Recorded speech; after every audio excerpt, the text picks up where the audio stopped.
Welcome to political analyse. दोस्तों, आज हम आपसे डिस्कस करने वाले हैं पॉलिटिकल ड्रामा इन राजस्थान के बारे में।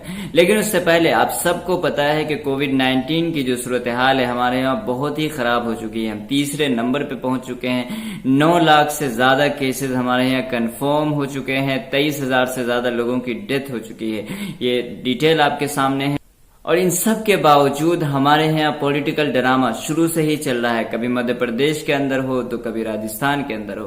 तो क्या है राजस्थान की पूरी स्टोरी, आइए समझते हैं आज के इस वीडियो में। लेकिन उससे पहले अगर आप नए हो तो प्लीज सब्सक्राइब कर लीजिएगा, बेल आइकन प्रेस कीजिएगा, वीडियो को एंड तक और दोस्तों से भी शेयर कीजिएगा। तो आइए आज की वीडियो शुरू करते हैं।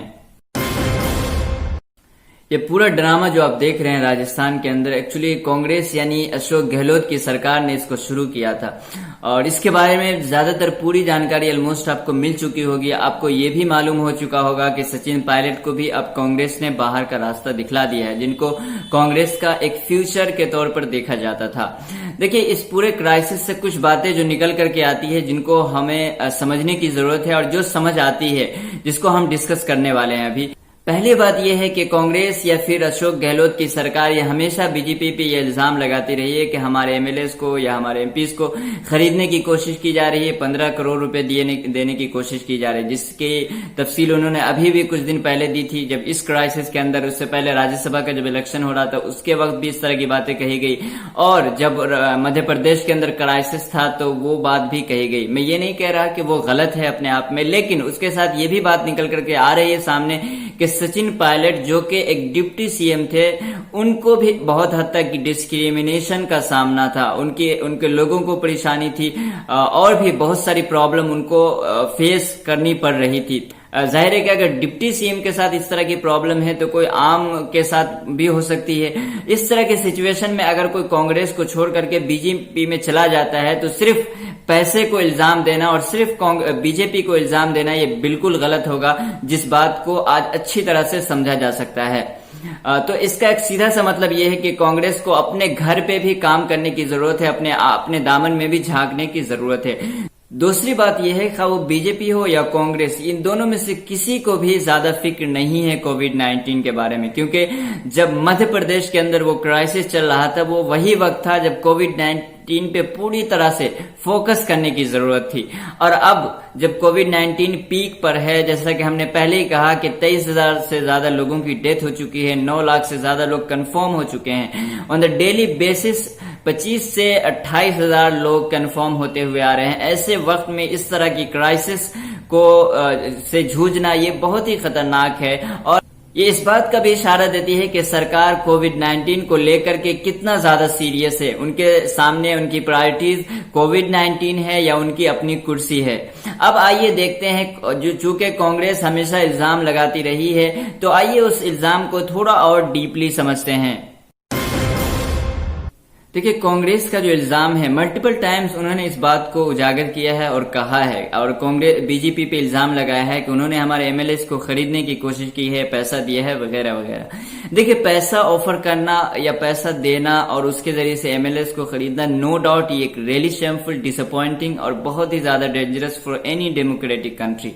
लेकिन यहाँ पे आप कांग्रेस को भूल नहीं सकते, क्योंकि जिस तरह से अब बातें सामने आ रही है, कांग्रेस के अंदर खुद जिस तरह से डिवीजन है, उनके आला कमांड के अंदर ही डिवीजन है। और जब इस तरह की सिचुएशन होती है तो दोनों जो ग्रुप होता है, दोनों ग्रुप को आला कमांड की तरफ के अंदर से ही एनर्जी प्रोवाइड की जाती है, जिसके नतीजे में इस तरह की प्रॉब्लम और ज्यादा बढ़ जाती है। अब देखिए, सचिन पायलट को डिस्क्रिमिनेशन का सामना है एक डिप्टी सीएम होने, और अब उनको निकाला जा चुका है। तो इस तरह की सिचुएशन अगर होती है, और अगर इस तरह की सिचुएशन से कोई भी शख्स जूझ रहा है, तो ऐसे में दूसरी पार्टी में चला जाना कि कोई भी बैद नहीं है और आपको ताज्जुब नहीं होना चाहिए। यहाँ पे दूसरी बात यह है कि आखिर बीजेपी वाले कांग्रेस के ही एमएलएस को क्यों बुला लेते हैं या क्यों इनवाइट करते हैं। इसकी दो सूरत हो सकती है, और दोनों सूरत में कांग्रेस को भी रिस्पॉन्सिबल माना जाएगा।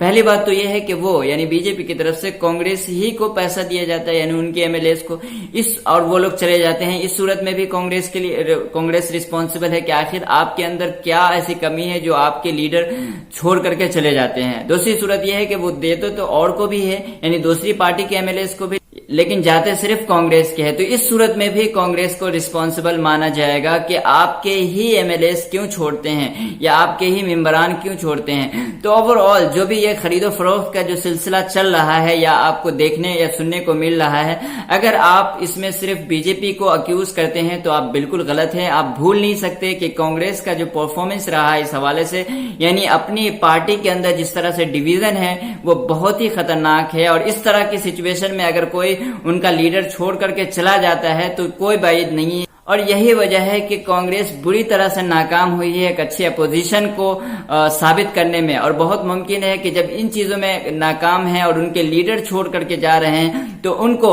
अक्यूज करने के लिए कोई ना कोई वजह होनी चाहिए। तो बस यही एक रट्टा लगा करके बैठी है कि बीजेपी उनके लीडरान को पैसा दे करके बुला रही है।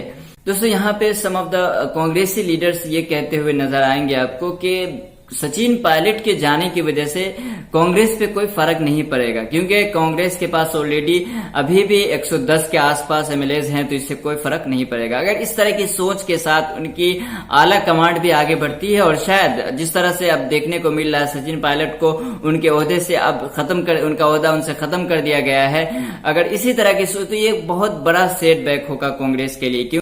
क्योंकि सचिन पायलट जिसको एक फ्यूचर ऑफ कांग्रेस के तौर पे देखा जाता था, अगर सचिन पायलट को हटा दिया जाता है इसका मतलब फ्यूचर को ही ब्लॉक कर दिया गया है। तो ये एक बहुत बड़ा सेटबैक होगा।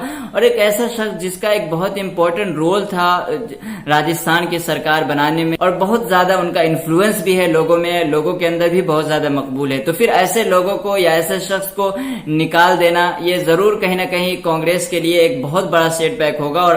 और इस तरह के स्टेप से बहुत सारे दूसरे एमएलएस का कांग्रेस के अंदर रहना उनकी मजबूरी बन जाएगी। और आप याद रखिए कि मजबूरी हमेशा नहीं होती। दोस्तों ये पूरी बात मैं इसलिए कर रहा हूं क्योंकि ऐसे वक्त में जब बीजेपी जिनकी सरकार है बहुत ज्यादा स्ट्रांग पोजीशन में है, आपको ऊपर से कहीं भी नहीं दिखेगा कि उनके अंदर कोई भी इख्तलाफ है, कोई भी प्रॉब्लम है। तो ऐसे वक्त में कांग्रेस की जो सबसे बड़ी जिम्मेदारी थी कि वो एक स्ट्रांग अपोजिशन के तौर पर अपने आप को साबित करे। लेकिन कांग्रेस और भी दूसरी चीजों की तरह इस चीज में भी यानी एक स्ट्रांग और मजबूत विपक्ष होने में भी बुरी तरह नाकाम फिर से होती हुई आपको दिख रही है। तो आज के लिए बस इतना ही। Thanks for watching. अपना ख्याल रखिएगा। God bless you all.